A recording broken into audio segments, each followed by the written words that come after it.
In reality, that was the beginning of my last debauch. I was soon to be catapulted in what I like to call the fourth dimension of existence. I was to know happiness, peace, and usefulness at a way of life that is incredibly more wonderful as time passes. Near the end of that bleak November, I sat drinking in my kitchen, and I imagine it was a pretty bleak November. He started drinking on November the 11th, triggered the allergy, couldn't stop, been drunk now for about 3 weeks. With a certain satisfaction, I reflected there was enough gin concealed about the house to carry me through that night to the next day. My wife was at work. I wondered whether I dared hide a full bottle of gin near the head of her bed. I would need it before daylight. My musing was interrupted by the telephone. The cheery voice of an old school friend asked if he might come over. Now, this was Ebby Thatcher. And Bill and Ebby had gone to school together when they were younger, did lots of drinking together. And Bill knew about Ebby, and he knew how Ebby drank. And he said he was sober. And if you'll notice, that's in squiggly writing. Squiggly writing in the big book is very important. This really amazed Bill. Ebby's sober. He said, well, it's years since I remember coming to New York in that condition. I was amazed. Rumor had it that he had been committed for alcoholic insanity. The last Bill had heard about Ebby is Ebby was going to be committed to the state insane asylum in the state of Vermont for alcoholic insanity. That's what they used to do with people like us before we had the treatment centers. They'd haul us in front of a judge. The judge would commit us to the state insane asylum for alcoholic insanity for an undetermined period of time. Till you got well. You would stay there until you got well. And that's the last he had heard about Ebby. He said, I wondered how he'd escaped. He was amazed that Ebby was out of this treatment center, or insane asylum, excuse me. Same thing. Same thing. Yeah. They've renamed everything, these days.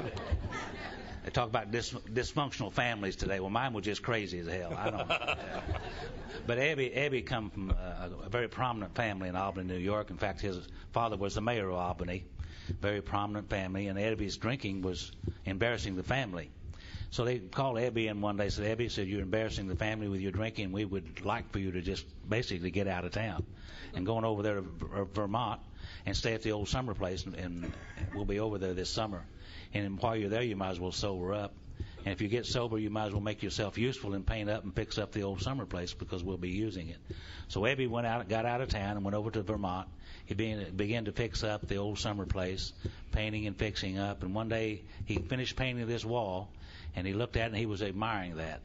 And he noticed that some pigeons were doing some things on the side of his wall that he didn't like. So he went in the house and got his shotgun out and began to shoot at the pigeons, blowing holes in the side of the wall. Well, the neighbors, they don't like that at all.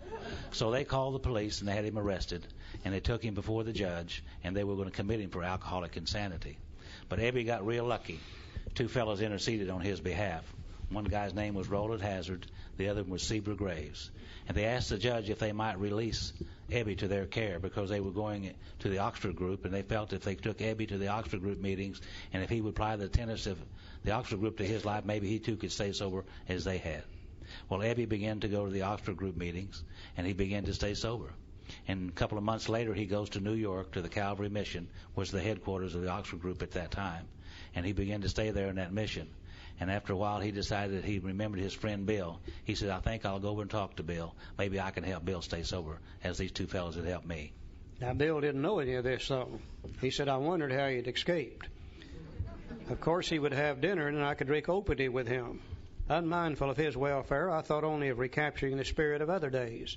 There was that time we'd chartered an airplane to complete a jag. His coming was an oasis in this dreary desert of futility. The very thing an oasis, drinkers are like that. The door opened and he stood there fresh-skinned and glowing. There was something about his eyes. He was inexplicably different. What had happened? I pushed a drink across the table, and he refused it. Disappointed but curious, I wondered what got into the fellow. He wasn't himself. Come, what's all this about? I queried. And he looked straight at me, simply but smilingly. He said, I've got religion. Now, I'm damn glad that didn't happen in my kitchen. I have no idea what I would have done. But here's what Bill did. He said I was aghast. So that was it. Last summer, an alcoholic crackpot Now I suspected a little cracked about religion. He had that starry-eyed look.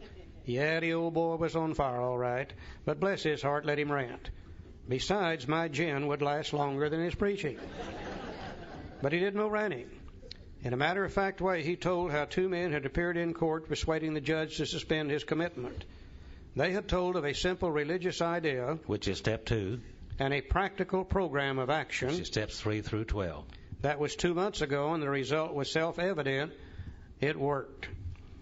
So now then, Bill knows all 3 things. He got the problem from Dr. Silkworth. He got the solution, here referred to as a simple religious idea, from Ebby. He got the practical program of action from Ebby. So now he knows all 3 things. But Bill is also, just like so many of us, he did not like this simple religious idea. You know, Bill's thoughts and his ideas about God and about religion and etc. were enough that made him resent what Ebby had brought to him. He said he'd come to pass his experience along to me if I cared to have it. I was shocked but interested. Certainly I was interested. I had to be, for I was hopeless. He talked for hours. Childhood memories rose before me. I could almost hear the sound of the preacher's voice as I sat on still Sundays way over there on the hillside. There was that proffered temperance pledge I never signed. My grandfather's good-natured contempt of some church folk and their doings. His insistence that the spheres really had their music, but his denial of the preacher's right to tell him how he must listen. You know, Bill's grandfather, Grandpa Griffith, raised him from 12 years on. And Grandpa Griffith believed in some power greater than human power, but he wouldn't let anybody tell him how he had to believe in it. His grandpa had a great problem with the world's religions. He'd passed that along to Bill. His fearlessness, he spoke of these things just before he died. These recollections welled up from the past, and they made me swallow hard. That wartime day in old Winchester Cathedral came back again, and Bill's having a problem now with this religious idea that Ebby's talking about. We've seen him take step 1. In the next couple of pages, we're going to see him take step 2. Let's see how he came to be able to accept this religious idea. Yeah, Bill has already took step 1, so now he's between steps 1 and 2. He hasn't took steps 2 yet. He began to ponder these things. He said, I always believed in a power greater than myself. I'd often pondered these things. I was not an atheist. Few people really are, for that means blind faith in the strange proposition that this universe originated in a cipher and aimlessly rushes nowhere. My intellectual heroes, the chemists, the astronomers, even the evolutionists suggest vast laws and forces at work. But despite contrary indications, I had little doubt that a mighty purpose and rhythm underlay all. How could there be so much precise and immutable law and no intelligence? I simply had to believe in a spirit of the universe who knew neither time nor limitation. But that was as far as I had gone. Now here's where I really began to identify with Bill Wilson. With ministers in the world's religions, I parted right there. When they talked of a God personal to me who was love, superhuman strength, and direction, he said I became irritated and my mind snapped shut against such theories. To Christ I could see the certainty of a great man, not too closely followed by those who claimed him. His moral teachings most excellent. For myself, I had adopted those parts which seemed convenient and not too difficult. The rest I disregarded. Anybody in here identify with Bill Wilson? Huh? You betcha. We can see that Bill's having a terrible time with this religious idea. Now let's go down to the middle paragraph. But my friend sat before me, and he made the point declaration that God had done for him what he could not do for himself. His human will had failed. Doctors had pronounced him incurable. Society was about to lock him up.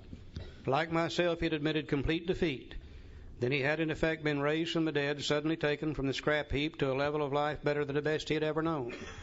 Had this power originated in him? Obviously it had not. There had been no more power in him than there was in me at that minute, and this was none at all. This is where the identification process is so important. Bill knew about Ebby. He knew how Ebby drank. And he knew that if Ebby had been sober 2 months, some power greater than Ebby had to be working in Ebby's life. Whether Bill likes it or not is absolutely beside the point. Ebby's living proof of it. And that's what you and I offer to the newcomer. You know, when we sit there talking to a newcomer, we're living proof that some power greater than human power is working in our lives also. Whether the newcomer likes it or not is beside the point. We are the proof of it. Ebby was the proof for Bill. Now, I'd like to have been there that day. sitting in a corner watching them. Bill's about 2/3 drunk. Ebby has come out of the Oxford groups, and they were a group of people practicing first century Christianity to the best of their ability. The terms they used were highly religious in nature. Ebby is on fire, and he's talking about God. And Bill don't like it at all. And they're sitting there arguing with each other about who God is and what He is. And Bill said, "Don't give me that religious crap. Oh, yeah, I believe in a great mind, a spirit of nature, but don't give me that other kind of stuff." And Ebby's trying to put it on old Bill, and they're arguing back and forth, back and forth, back and forth. Let's go over to page 12, first paragraph. He said, "Despite the living example of my friend, there remained in me the vestiges of my old prejudice." Bill still doesn't like this idea. The word God still aroused a certain antipathy. When the thought was expressed that there might be a God personal to me, this feeling was intensified. He said, "I didn't like the idea. I could go for such conception of creative intelligence, universal mind, or spirit of nature, but I resisted the thought of the Czar of the heavens, however loving His way might be. I have since talked with scores of men who felt the same way." In other words, Bill was saying there's got to be a harder way to do this. What you're saying is too simple. Now, I guess Ebby finally got tired of this deal. Let's look at the next statement very carefully. If you'll notice, it's in squiggly writing. My friend suggested what then seemed a novel idea. He said, "Well, why don't you choose your own conception of God?" In other words, he said, "Bill, what are we arguing about? What difference does it make what we call Him? Why don't you choose your own conception of God?" And we're no longer dealing with religion now. We're dealing with spirituality. You see, religion says this is the way you have to believe. Spirituality says it really doesn't make any difference how you believe. The only question is, are you willing to believe? So we're through with religion. Now we're talking about spirituality. And here's the effect that it had on Bill. That statement hit me hard. It melted the icy intellectual mountain whose shadow I'd lived and shivered many years. I stood in the sunlight at last. It took all arguments away from him. He couldn't argue with that statement. He said it was only a matter of being willing to believe in a power greater than myself. Nothing more was required of me to make my beginning. I saw that growth could start from that point. Upon a foundation of complete willingness, I might build what I saw in my friend. Would I have it? Of course I would. Surely this is when Bill took step 2. No step 2 written in those days.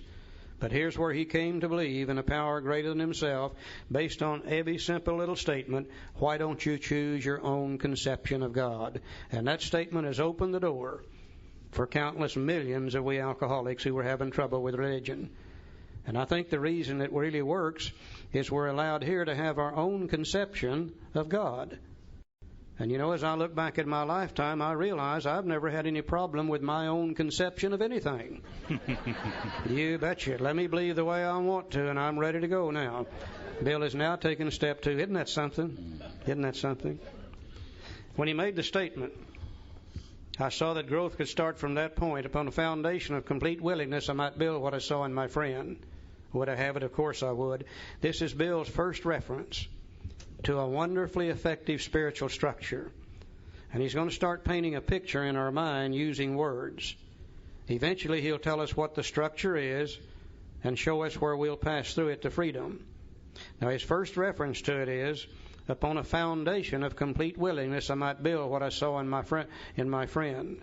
The foundation of this structure is willingness. That came from step 1. When we could see that what we were doing would no longer work, period, we became willing to change. Later on, we're going to see where believing, step 2, is the cornerstone of that structure. And eventually he'll tell us exactly what it is. A beautiful way to teach, painting pictures in our mind using words. If we are willing and if we believe, then we've already started the road to recovery. Bill has now taken steps 1 and 2. Immediately, Ebby starts taking him to Oxford group meetings. But remember, Bill's still drinking. Triggered the allergy on November the 11th. He can't stop. On about December the 10th, probably, 1934, Bill was put back in the hospital for the 3rd time for withdrawal from alcohol by Dr. Silkworth. Ebby comes to visit with him. They begin to apply the little Oxford group program of action, and Bill had his spiritual experience. Let's look on page 13.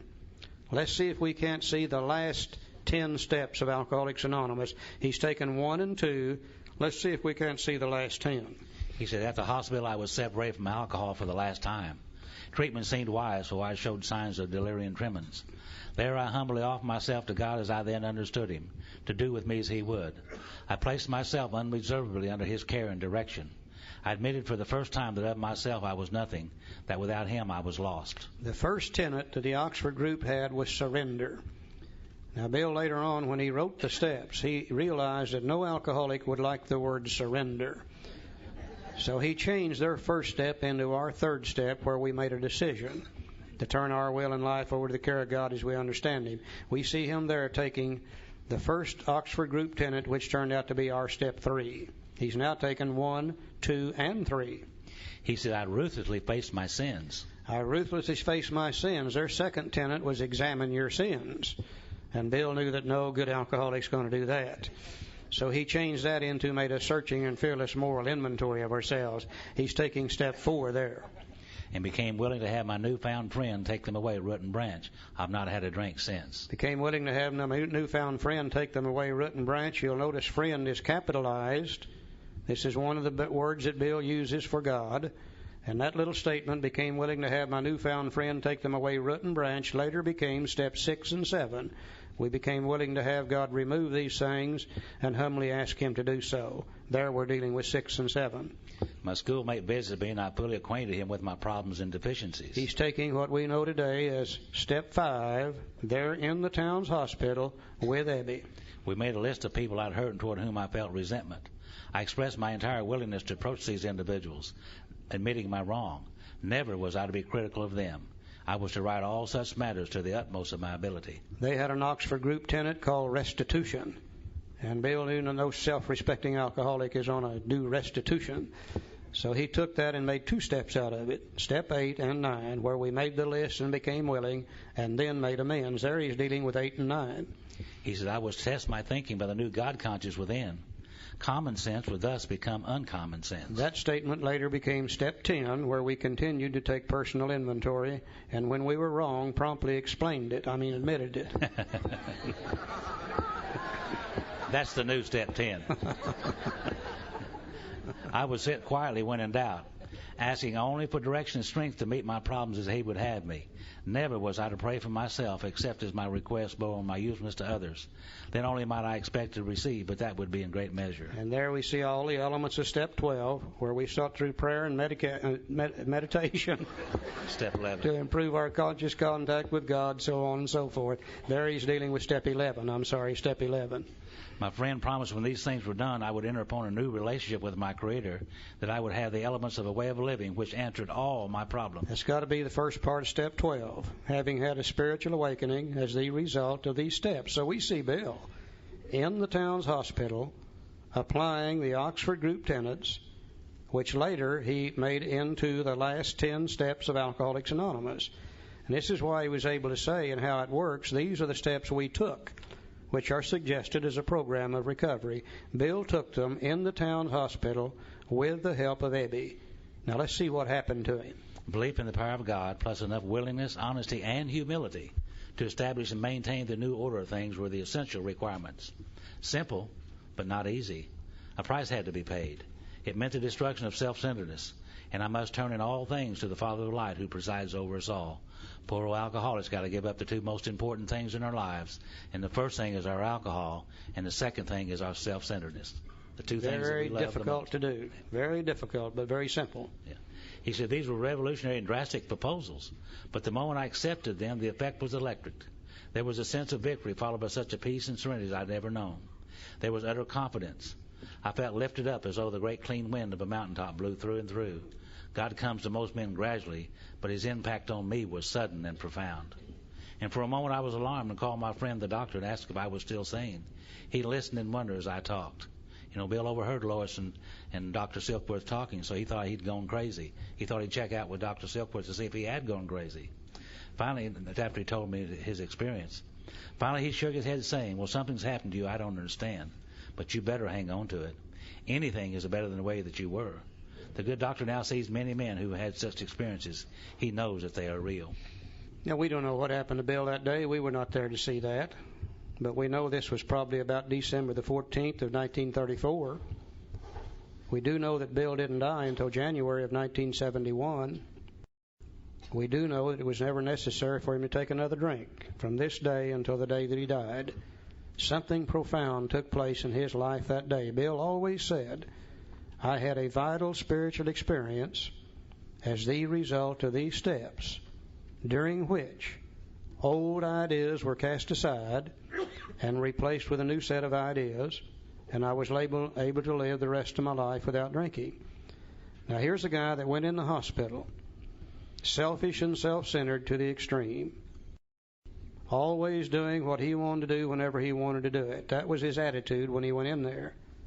Let's look at his attitude now that he's had the spiritual experience. He said, while I lay in the hospital, the thought came that there were thousands of hopeless alcoholics who might be glad to have what had been so freely given me. Perhaps I could help some of them. They, in turn, might work with others. Bill had that gigantic spiritual experience, and then he immediately begins to think how he can give it to other people. Something profound happened with Bill. He said, my friend, and this time you'll notice it's a small f, he's referring to Ebby now. My friend had emphasized the absolute necessity of demonstrating these principles in all my affairs. Particularly was it imperative to work with others as he had worked with me. Faith without works was dead, he said, and how appallingly true for the alcoholic. For if an alcoholic failed to perfect and enlarge his spiritual life through work and self-sacrifice for others, he could not survive the certain trials and low spots ahead. If he did not work, he would surely drink again, and if he drank, he would surely die. Then faith would be dead indeed, and with us it's just like that. Thank God Bill knew that and accepted that fact. Because when he was in Akron about to get drunk, he remembered how back in New York City, even though he'd never helped anybody else, that he himself had felt better. That's why he got hold of Dr. Bob, to try to help Dr. Bob, not necessarily to sober up Bob, but to keep Bill from getting drunk. And thank God it kept him from getting drunk, and Bob sobered up, and from there we had the fellowship of Alcoholics Anonymous. Faith without works is dead. And you know, just about anybody I see drink today that's been in AA for any period of time, usually they have quit working with other people. And when they quit working with other people, they start thinking about self only. And after a while, all the old problems come back, and we end up getting drunk all over again. Always working with others will help us when nothing else will. He said, my wife and I abandoned ourselves with enthusiasm to the idea of helping other alcoholics to a solution to their problems. It was fortunate for my old business associates to remain skeptical for a year and a half, during which I found little work. I was not too well at the time, and I was plagued by waves of self-pity and resentment. This sometimes nearly drove me back to drink. But I soon found when all other measures failed, work with another alcoholic would save the day. Many times I've gone to my old hospital in despair. On talking to a man there, I'd be amazingly lifted up and set on my feet. It's a design for living that works in rough going. We've took a design for living that works in rough going and turned it into a non-drinking society, I'm afraid. This is a design for living. And the work is really, really hard, but the pay is really, really good, too. We managed to stay sober. Isn't that something? Now, if we're a brand new alcoholic out here in California, no fellowship around us, first contact we've ever had is this book called Alcoholics Anonymous. We've read the doctor's opinion. We've been able to see what our problem is. We've read Bill's story. We've been able to identify with another alcoholic. We've seen him go from fun drinking to drinking because of absolute necessity, going finally to the sickest of all, complete oblivion. Then we've seen him recover from that condition. Now surely, we could say to ourselves, we're enough like this guy, that if he can recover, just maybe we could too. The beginning of belief, the beginning of hope. By now we could probably hardly wait to see what really did take place in Bill's life and how he recovered. And I don't think it's by accident the very next chapter is titled, There is a Solution. There is a solution to the thing that Bill has really described in his own story here, and to what Dr. Silkworth has talked to us about it. Now, if our problem is powerless, which we should be convinced of that by now, then obviously the answer is going to lie within power. We do know that it was never necessary for him to take another drink from this day until the day that he died. Something profound took place in his life that day. Bill always said, I had a vital spiritual experience as the result of these steps, during which old ideas were cast aside and replaced with a new set of ideas, and I was able to live the rest of my life without drinking. Now, here's a guy that went in the hospital, selfish and self-centered to the extreme.